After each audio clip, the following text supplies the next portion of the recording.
you can see, probably got quite a few traps that have fouled up after this mess. Freezing rain, snow, sleet.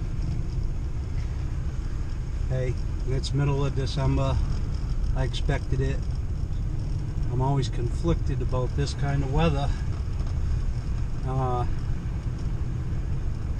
Love to try to get in my last 2 weeks of trapping in December without having a mess. Makes it a little easier to catch the critters. But then I like to ice fish some too. If you don't get the cold, you don't need the sleet, freezing rain or anything, but if you don't get the winter weather, you don't get ice. So in January, you're waiting it out until it's safe to go fishing. So here we are. This is a mess that we got. But the good thing is, if I still have a handful of traps working, probably during these storm spells before and after, stuff probably moved a little bit. Question is, will my traps go off? We'll find out. Check 3 spots. No sprung traps. A couple frozen in. Reset them. I just came in here. Nice big thicket, because there's a guy's house on the other side of this.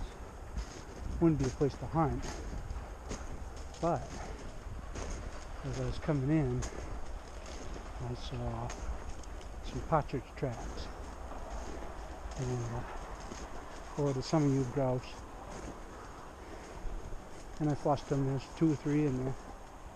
And I also saw this right here coming out, going down to the bog. It's not real clear what it is. Can guess, but not real sure. Could be something came out of the brook, but most likely deer.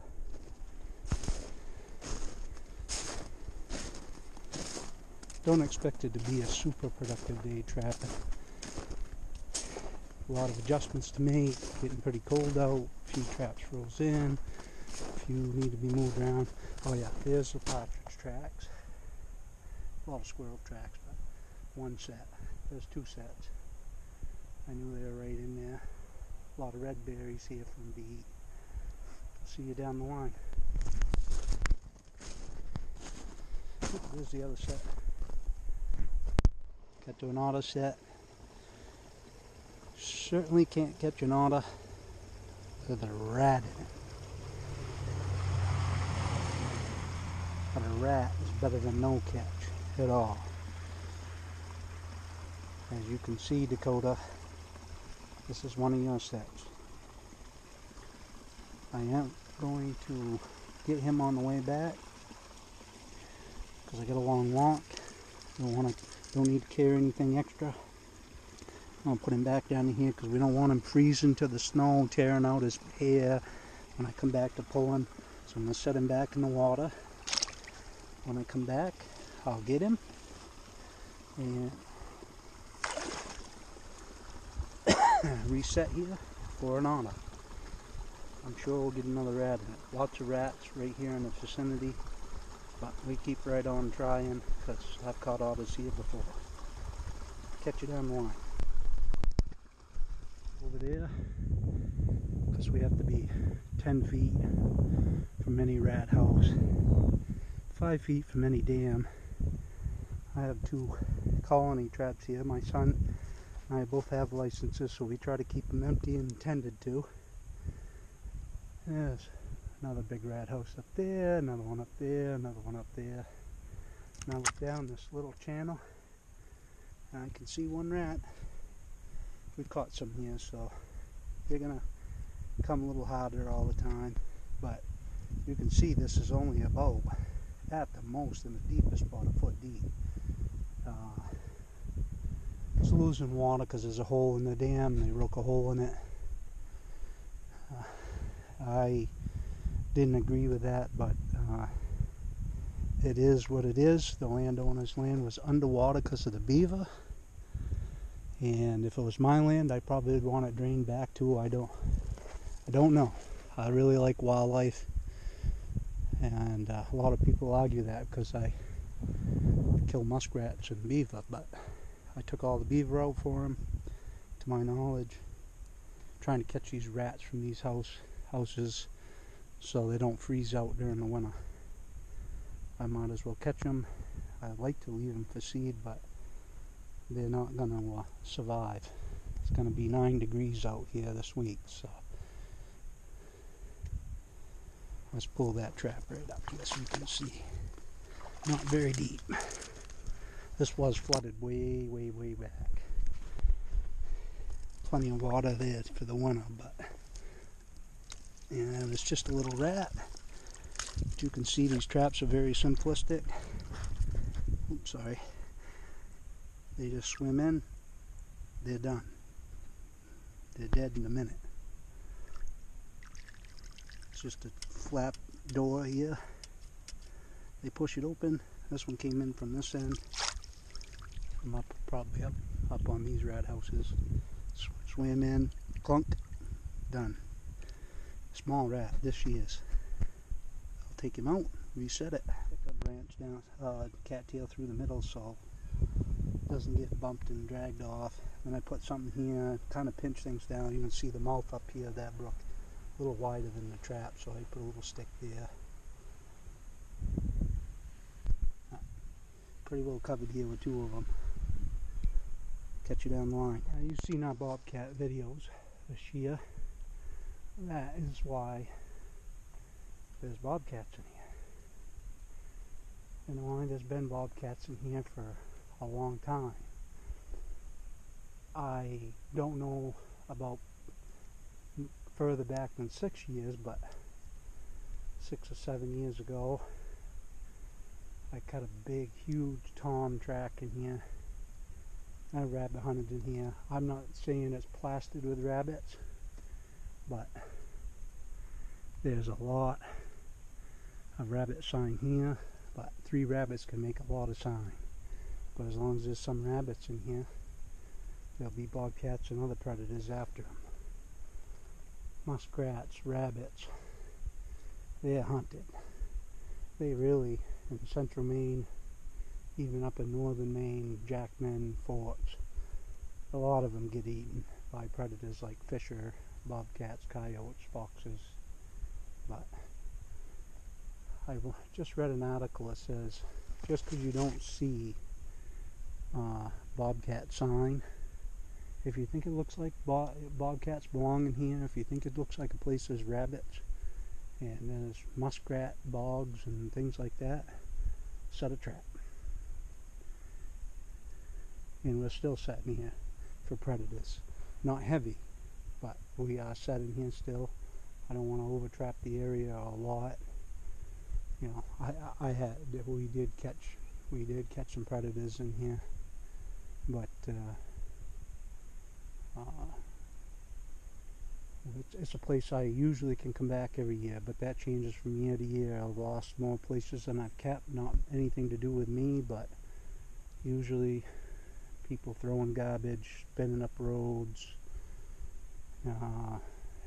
deer hunting when they're not supposed to deer hunt, other people trapping when they don't have permission. So instead of them landowners putting up with anybody, they just shut the places off to everybody.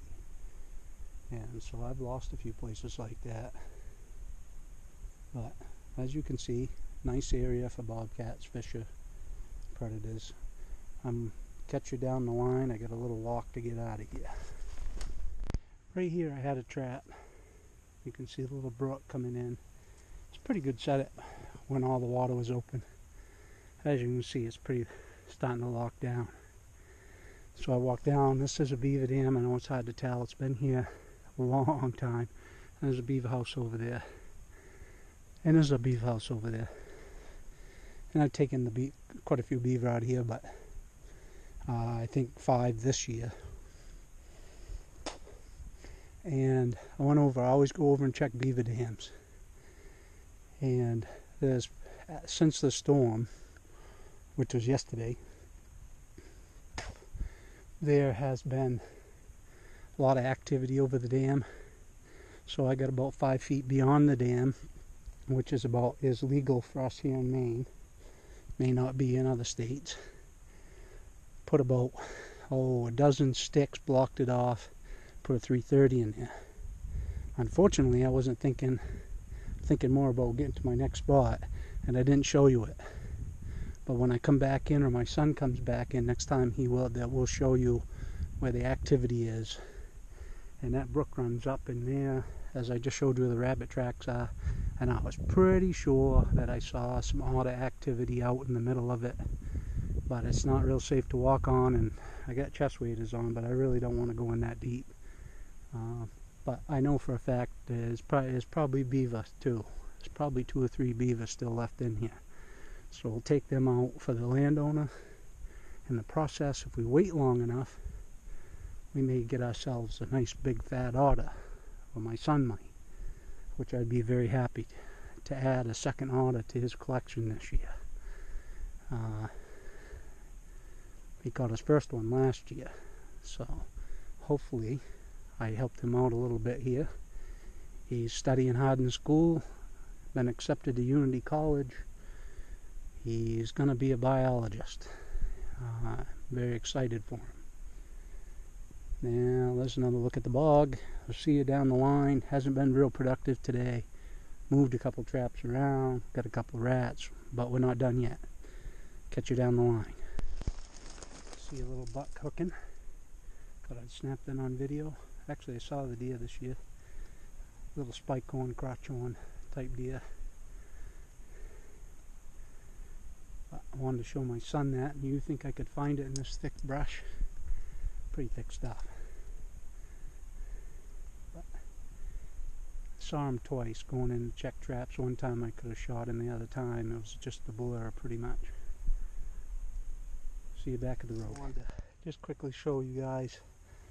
I know there's a lot of guys out there that done a lot more trapping than I have, but I usually take like anything, beaver or any water animals.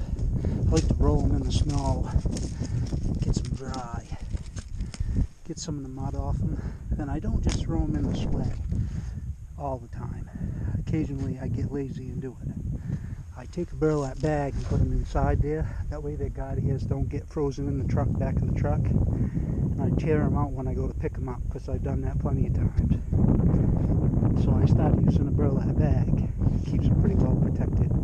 All kinds of things you could use, dog food bag, anything that you can just, when you get home, grab, take it inside. Good for mink, muskrats, fisher, beaver. It's a little small, but you can take, bring 2, lay one in your bottom of your sled and throw the beaver on it. Keep them from freezing down. But I thought I'd just show you that little thing I do. Most guys trapping in the month of December and January know this kind of stuff anyways, but it's good to show somebody new. If you're going to go through a day like I am today, all you're going to get is 2 or 3 catches.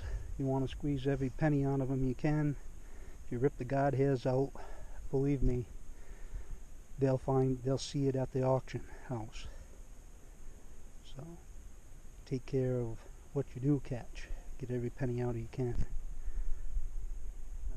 Reset here where the rat was, my otter set. I don't know who makes these pliers. I'm not really here to sell somebody's product, I guess, but these, I should have had the first 28 years that I've trapped. They are awesome.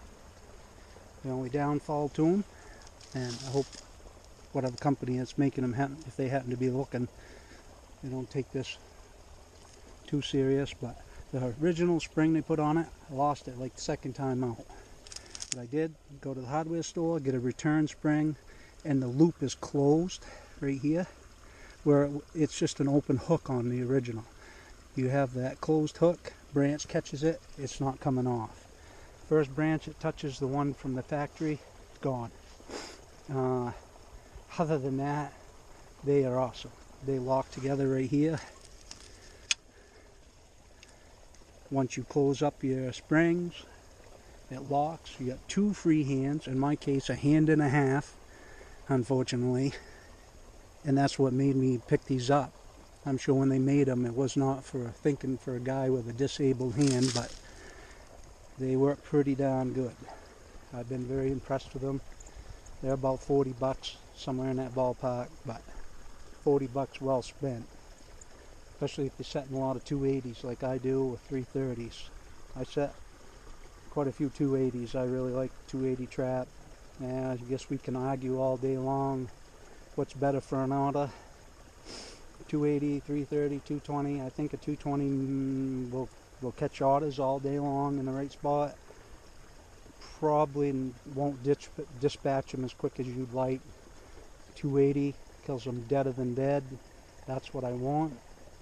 I don't want them to be alive more than a minute once I catch them, or less. If it kills them on impact, I'm happy. 330s, sometimes you get hip catches. I don't like those. So to me, my personal opinion, 280, not for rat. Really hard on the rat skin, but that happens. But Otter comes here, right to this narrow spot below the deep Beaver Dam. He's had it, and I got him. Catch you down the line. I guess the partridges haven't all died down here, even though I caught a couple fish. We hadn't seen one yet this year deer hunting, but there's been one right here. Good. Maybe there's some more predators down here. Deer hunting stand. You can see the deer have been moving. Matter of fact, there's my cage trap. Gotta shake the snow off it and re-lure it, but deer passed right by it. They don't mind the smell of skunk at all. It's a good cover scent, matter of fact. There's probably only about 15 feet between the trap and those where these deer have been passing through.